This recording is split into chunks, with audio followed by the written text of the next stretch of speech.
How do the Brewers do this every single year? Seriously, how does a team that's 24th in payroll, who cuts ties with big names, continue to thrive?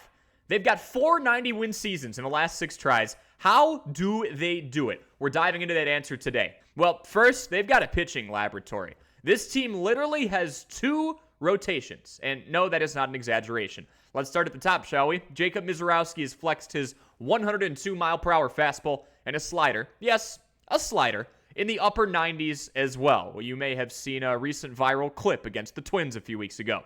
Brandon Woodruff decided that after 2 years of not playing in a Major League Baseball game and some pretty bad luck, he had a rehab start in AAA Nashville where he took a comebacker off his body and had a bit of a setback. But after that 2-year sabbatical, if you will, Woodruff came back and is now throwing some of the best games of his life.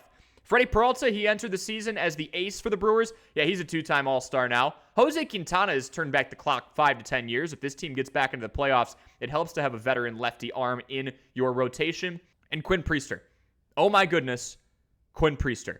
This guy and what he's been doing is exactly why people call the Brewers, and will be calling the Brewers for a while, a pitching factory.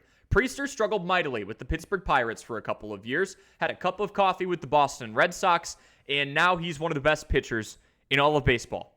Then we have the second rotation. So when Jose Quintana goes out for a bit, if the Miz hits an inning limit, or what we just saw when Brandon Woodruff takes a required 2-year sabbatical from Major League Baseball, there are up to 5 reserves at the ready who have proven they are ready at the Major League Baseball level. They are as follows: Nestor Cortez, Logan Henderson, Robert Gosser, Chad Patrick, and Tobias Myers. We've seen what Nestor can do in New York, coming back from injury. Hopefully we get more of the same.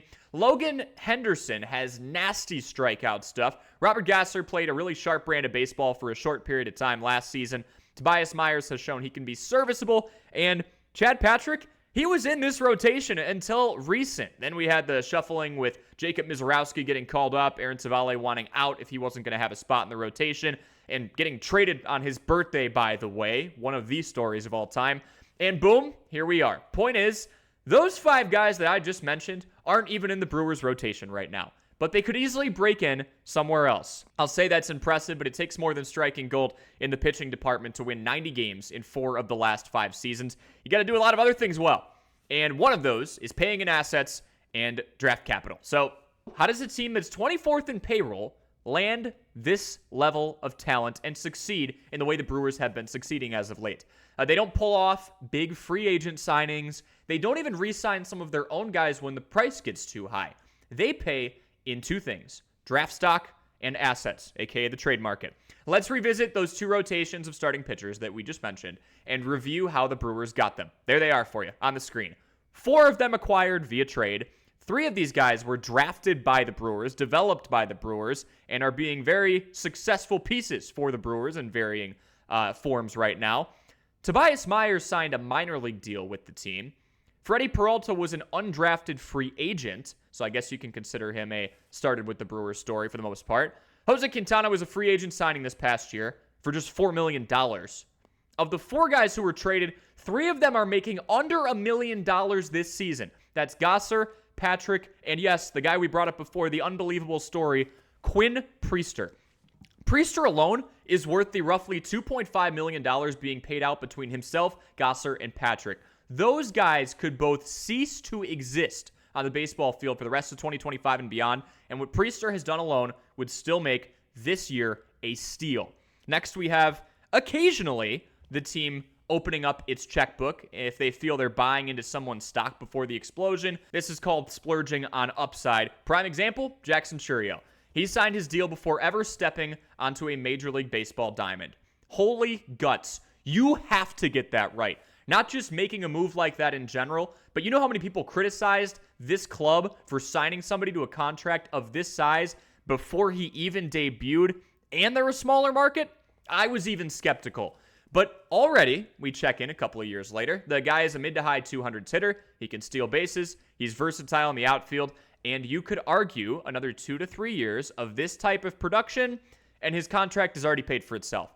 Christian Yelich is another example. It's a longer-term deal and not crazy on a year-by-year basis, but for the Brewers, this is a massive contract. It's a deal that some people scoffed at in the years that Yelly wasn't available and healthy and out there on the field. consistently day in, day out.